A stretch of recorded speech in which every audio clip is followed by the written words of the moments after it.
Welcome, Frankton Eagles fans, to the Central Indiana Sports Report for a special edition of the Frankton Eagles Report. A recap and then reaction from Frankton head coach Brent Brobston and senior Blake Niccum and freshman Ashton Brobston following the Eagles' 50-47 victory on a rare Thursday night of varsity basketball for their sixth win in a row and either their most dramatic win of the year or their second most dramatic win of the year, going back to the Wapahani win on Christmas Eve, as I annoyingly refer to December 23rd every year. Producer Susie loves that I refer to it as Christmas Eve every year. She just loves it. Anyway, talk about a tangent. Talking such nonsense, I can't even remember if I said that the win was against the Tri-High Tigers from Strawn, Indiana, which is just outside of Newcastle. The previous 5 wins in the winning streak all came by 20 or more points.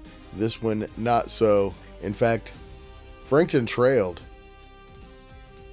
44-39 with just over 2 minutes left in the game when Ashton Brobston knocked down a three-pointer and started a 11-3 run to end the game for the 3-point win. I will go over some play-by-play here in just a moment. Before I do that, I want to review the box score with you. During the winning streak, Coach Brobston's been able to use a lot of different players and get a lot of different looks and a lot of blowout wins. On Thursday night, only 6 guys played. Trey Bennett went 6 for 6 from the field, finished with 16 points and 6 rebounds, 3 steals, including the game clincher as time expired. Just pretty efficient offense by Trey, not so much by most of the rest of the team. Brobston scored 12 points. He was 4 for 11 from the field. Did a lot of good stuff. He was 3 for 3 at the foul line and also finished with 5 rebounds and 4 assists. He also made 2 of the biggest plays of the night, as we will discuss here in the recap and in my interview with Ashton, Blake, and Coach Brobston. Ethan Stansberry had 9 points, Blake Niccum 8, Noah Melvin finished with 3, and Eli Birch with 2. Melvin had 5 rebounds. Eli Birch and Noah Melvin, my 2 guests on this week's Frankton Report, had 3 assists apiece. Niccum was stellar on defense most of the night. He had 4 steals and 3 blocks. I don't know if I mentioned that Melvin finished with 5 rebounds, but he did. It may come across in Coach Brobston's interview after the game, but he was not thrilled with the performance. But the Eagles did get off to a great start. Trey Bennett scored the first 4 points, and Ethan Stansberry hit a couple of free throws, and the Eagles led 6-0, 3 minutes and 20 seconds into the game. It took Tri half of the first quarter to get on the scoreboard. But once Mason Butler started scoring, he really started scoring. The sophomore finished with 19 points and made a lot of big plays in this game. Passes, defense, nice post moves. Going to be a really good one for the Tigers. Butler scored the Tigers' first 6 points. And then Eli Murphy hit a 3-pointer with 1:29 left in the opening quarter. And Tri had its first lead. Frankton closed the period on a 5-0 run on a Niccum fast break layup, started off a defensive rebound by Trey Bennett. Then after Bennett blocked Butler's shot, Noah Melvin knocked down a 3-pointer with 7 seconds left, and Frankton led 13-9 at the end of the first quarter. Tri started the second period on a 9-0 run On the Tigers' second possession of the second quarter, Carson Ewing hit a three-pointer, his only points of the game. Then Jonah Cox gave the Tigers the lead on a backdoor pass from Butler. It was 14-13 try. Cox finished with 11 points. Eli Murphy then scored 4 straight points for Try on a couple of layups, and Try was up 18-13. Brobston cut it to 18-15 on a layup on an assist from Blake Niccum. But then the Try run continued. Cole Nepley hit a three-pointer with 3:09 left, and then Butler scored on another backdoor pass on a nice pass from Cox, and it was 23-15. Tigers with just under 2 minutes left before halftime. Coming up in the interview with Coach Brobston, this is when I asked him, did you consider calling a timeout at this point?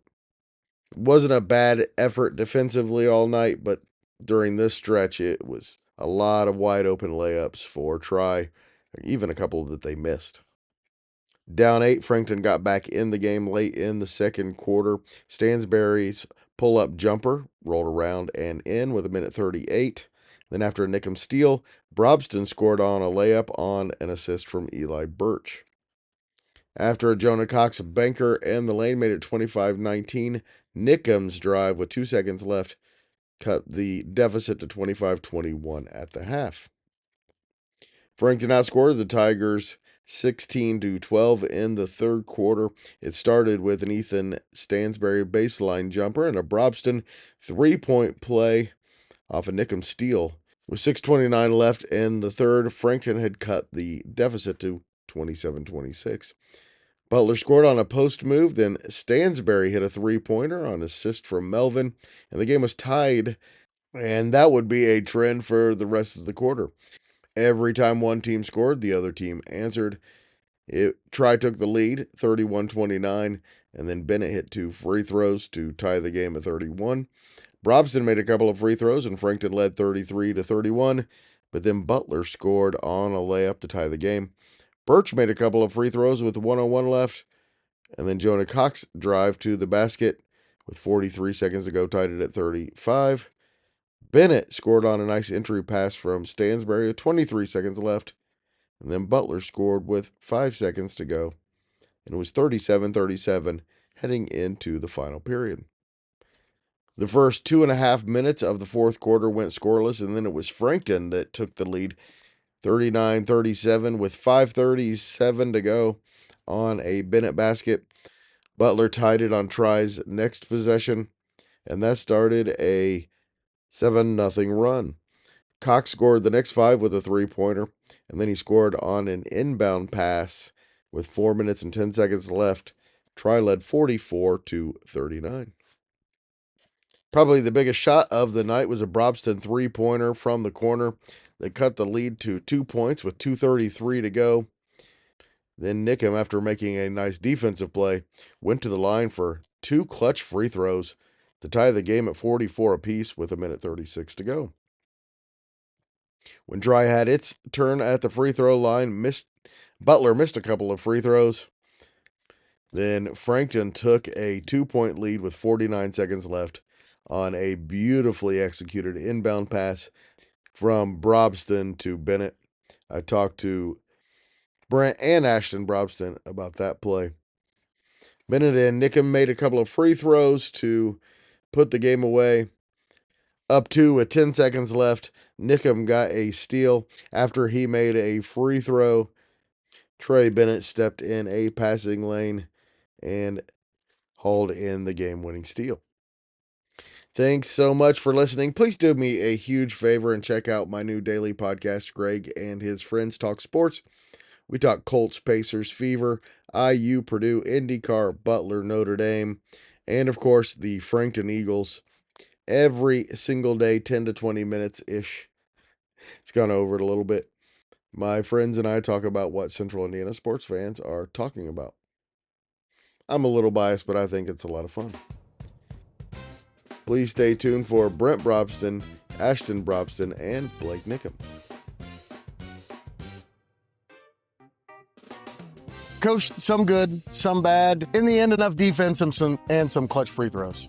Yeah, I thought we struggled in the first half shooting the basketball, and I think we probably three-point percentage for us tonight. We just did not shoot the basketball very well. We got beat on some rare cuts that we typically defensively don't get beat on. I thought it just got to give a lot of credit to Try. Very good team, very well coached. I'm a little surprised you didn't call a timeout during that run. Was there a reason? I think I got a little bit stubborn and thought, let's play through this and see what we're made of. And this was kind of like a sectional atmosphere. And in terms of the game, we were down 5 with 2.5, 3 minutes to go. 3 minutes to go. And we need to see what we were made of and if we could come back and get out of it. And we were able to do that. So I don't think by any means we played very well tonight, but Try had a lot to do with that. And winning and not playing well is a great thing. You don't want to lose and not play well. You want to win and not play well. So we got to get to the film and see what we did wrong. I don't think we were very good tonight overall, but that's okay. You can have an off night. When you have an off night and win, that's a plus. Down 5 with under 2 minutes to go. Freshman hits a big 3, makes a big play on an inbound pass. What do you say about the job he did down the stretch? Yeah, the 3-point shot was big. Obviously, cut it to 2 for us. And him having the guts to come off and take that shot, that was a big shot for us. The play that the inbounds play he made to Trey, we had wanted to get earlier in the game. We thought was open, and he had missed it. He made a really good read on this one and made the pass fake that we needed him to finally make that he was supposed to make the first time. But he made the pass fake the second time, and we got the guy to bite for it and got Trey for the layup. I was going to ask you that. Was that he was excited and jumping before the ball even went in the basket? You kind of jumped up like, oh, I saw it. I saw it coming.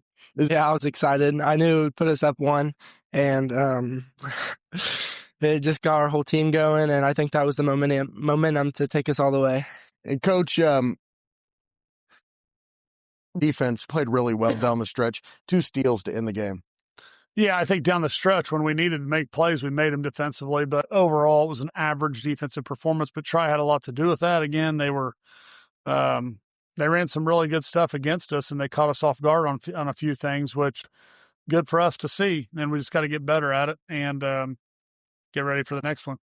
All right, Coach, thanks so much. I'm going to talk to your players here for just a minute and catch up with them. Always appreciate it, Coach. All right, Blake. Was there a time late in this game that you thought maybe this one was getting away from you? Nah, we always got to have that mindset that we're never out of the game, because if you think you're out of the game, then you're not going to play like you're in it. So you just got to always have that mindset that there's still a chance that you're always playing for the win, you know? 6 wins in a row. I know it wasn't a great performance tonight, but you got to feel pretty good about 6 in a row. It's definitely nice having 6 in a row, but definitely a lot of stuff we can learn from this game and do better at. All right, I want to ask you about Ashton tonight. First of all, the 3-pointer, how big was that? I was definitely huge. You know, it was definitely a momentum shifter. Was that to tie or get the lead there? Cut it to 2. Cut it to, yeah. Definitely down huge. 5, just about 2 minutes to go. Yeah, definitely huge. Just getting us back in that game, 1 shot. So it was big. Big moment for the kid. All right, Ashton, I asked him about you. I'm going to ask you about him. Talk about a little bit about his defense and how much that can make a difference in a game. Yeah, he plays so hard. I think that just helps us he gets a lot of steals a game. He gets steals, rebounds. He keeps guys in front of him. So all that just leads to us getting offense. You like winning it on a steal like that? Yeah, it's definitely nice. Just making a defensive play to win the game. 2 back-to-back. I had 1, and then Trey had 1 to steal it. Definitely nice. Yeah, 2 in a row. That was a pretty cool way to end it when you guys kind of pride yourself on defense. Yeah, definitely. Definitely what we pride ourselves on, so it's cool to see that's what won us the game. 5 days off. Wabash on Tuesday. How do you feel about the midweek games? Do you like them, or would you prefer playing on weekends? I prefer playing on weekends, but doesn't matter. We're still going to play the same way we always do and try and win it how we do. Pretty good chance there will be a sectional game on a Tuesday, too, so probably good to get used to. Yeah, we just got to get used to it, you know. Blake, Ashton, thank you so much for your time. I appreciate it, and we'll talk to you soon. Right, thank you. Thank you so much, everyone, for listening. It's great to be a Frankton Eagle.